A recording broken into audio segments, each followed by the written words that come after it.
بسم اللہ الرحمن الرحیم۔ السلام علیکم، میرے اس چینل پر آپ سب کو خوش آمدید۔ حجاج بن یوسف کے نام سے سب واقف ہیں۔ حجاج بن یوسف کو عبد الملک نے مکہ، مدینہ، طائف اور یمن کا نائب مقرر کیا تھا اور اپنے بھائی بشر کی موت کے بعد اسے عراق بھیج دیا، جہاں سے وہ کوفہ میں داخل ہوا۔ ان علاقوں میں 20 سال تک حجاج کا عمل دخل رہا۔ اس نے کوفے میں بیٹھ کر زبردست فتوحات حاصل کی۔ اس کے دور میں مسلمان مجاہدین چین تک پہنچ گئے تھے۔ حجاج بن یوسف نے ہی قرآن پاک پر اعراب لگوائے۔ اللہ تعالیٰ نے اسے بڑی فصاحت و بلاغت اور شجاعت سے نوازا تھا۔ حجاج حافظ قرآن تھا، شراب نوشی اور بدکاری سے بچتا تھا۔ وہ جہاد کا دھنی اور فتوحات کا حریص تھا، مگر اس کی تمام اچھائیوں پر اس کی ایک برائی نے پردہ ڈال دیا تھا۔ حجاج بہت ظالم تھا۔ اس نے اپنی زندگی میں ایک خونخوار درندے کا روپ دھار رکھا تھا۔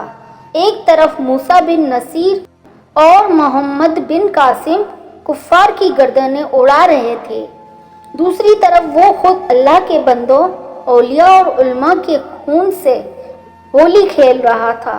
حجاج نے 1,20,000 انسانوں کو قتل کیا ہے۔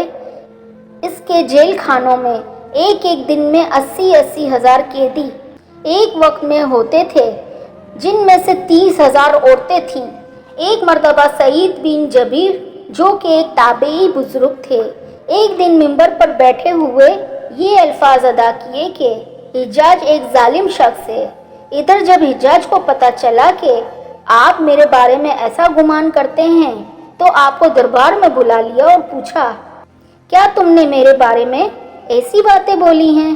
تو آپ نے فرمایا، ہاں بالکل، تو ایک ظالم شخص ہے۔ یہ سن کر حجاج کا رنگ غصے سے سرخ ہو گیا اور آپ کے قتل کے احکامات جاری کر دیے۔ جب آپ کو قتل کے لیے دربار سے باہر لے کر جانے لگے تو آپ مسکرا رہے تھے۔ حجاج کو ناگوار گزرا۔ اس نے پوچھا، کیوں مسکراتے ہو؟ تو آپ نے جواب دیا، تیری بے وقوفی پر اور جو اللہ تجھے ڈھیل دے رہا ہے اس پر مسکرا رہا ہوں۔ حجاج نے پھر حکم دیا کہ اسے میرے سامنے ذبح کر دو۔ جب خنجر گلے پر رکھا گیا تو آپ نے اپنا رخ قبلے کی طرف کیا اور یہ جملہ فرمایا، اے اللہ، میرا چہرہ تیری طرف ہے، تیری رضا پر راضی ہوں۔ یہ حجاج نہ موت کا مالک ہے نہ زندگی کا۔ جب حجاج نے یہ سنا تو بولا، اس کا رخ قبلے کی طرف سے پھیر دو۔ جب قبلے سے رخ پھیرا تو آپ نے فرمایا، یا اللہ، رخ جدھر بھی ہو تو ہر جگہ موجود ہے، مشرق مغرب ہر طرف تیری حکمرانی ہے۔ میری دعا ہے کہ میرا قتل اس کا آخری ظلم ہو، میرے بعد اسے کسی پر مسلط نہ فرمانا۔ جب آپ کی زبان سے یہ جملہ ادا ہوا، اس کے ساتھ ہی آپ کو قتل کر دیا گیا اور اتنا خون نکلا کہ دربار تر ہو گیا۔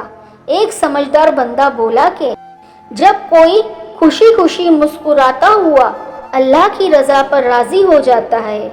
حجاج نے جب آخری قتل کیا، وہ عظیم تابعی اور زاہد و پارسا انسان حضرت سعید بن جبیر رضی اللہ تعالیٰ عنہ کا قتل تھا۔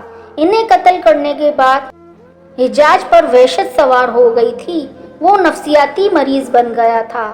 حجاج جب بھی سوتا، حضرت سعید بن جبیر ان کے خواب میں آ کر اس کا دامن پکڑ کر کہتے کہ ایک دشمن خدا، تو نے مجھے کیوں قتل کیا؟ میں نے تیرا کیا بگاڑا تھا؟ جواب میں حجاج کہتا کہ مجھے اور سعید کو کیا ہو گیا ہے؟ اس کے بعد حجاج کو وہ بیماری لگ گئی جسے زمہریری کہا جاتا ہے۔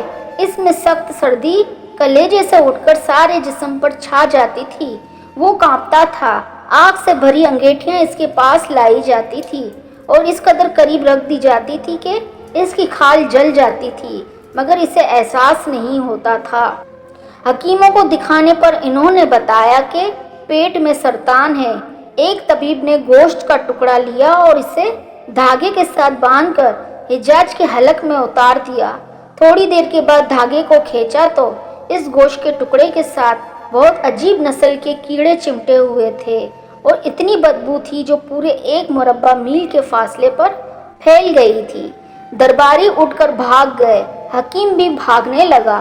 حجاج بولا، تو کدھر جاتا ہے؟ حکیم بولا، تیری بیماری زمینی نہیں آسمانی ہے، اللہ سے پناہ مانگ۔ حجاج جب مادی تدبیروں سے مایوس ہو گیا تو حضرت حسن بصری رحمۃ اللہ علیہ کو بلوایا اور ان سے دعا کی درخواست کی۔ وہ حجاج کی حالت دیکھ کر رو پڑے اور فرمانے لگے، میں نے تجھے منع کیا تھا کہ نیک بندوں کے ساتھ چھیڑ چھاڑ نہ کرنا اور ان پر ظلم نہ کرنا، مگر تو باز نہ آیا۔ آج حجاج عبرت کا سبب بنا ہوا تھا۔ وہ اندر باہر سے جل رہا تھا، وہ اندر سے ٹوٹ پھوٹ چکا تھا۔ حضرت جبیر بن رضی اللہ تعالیٰ عنہ کی وفات کے 40 دن بعد ہی حجاج کی بھی موت ہو گئی تھی۔ جب دیکھا کہ بچنے کا امکان نہیں تو قریبی عزیزوں کو بلوایا، جو بڑی کراہت کے ساتھ حجاج کے پاس آئے۔ وہ بولا، میں مر جاؤں تو جنازہ رات کو پڑھانا، صبح ہو تو میری قبر کا نشان بھی مٹا دینا، کیونکہ لوگ مجھے مرنے کے بعد قبر میں بھی نہیں چھوڑیں گے۔ اگلے دن حجاج کا پیٹ پھٹ گیا اور اس کی موت واقع ہوئی۔ اللہ ظالم کی رسی دراز ضرور کرتا ہے، لیکن جب ظالم سے حساب لیتا ہے تو فرشتے بھی خشیت الہی سے کانپتے ہیں، عرش ہل جاتا ہے۔ اللہ ظالموں کے ظلم سے ہم سب کو محفوظ رکھے، آمین۔ تاریخ کی کتب میں مختلف طور پر حجاج کی سیاہ کاریاں درج ہیں۔ اس کی دردناک عبرتناک موت ظالم حکمرانوں کے لیے لمحہ فکریہ ہے۔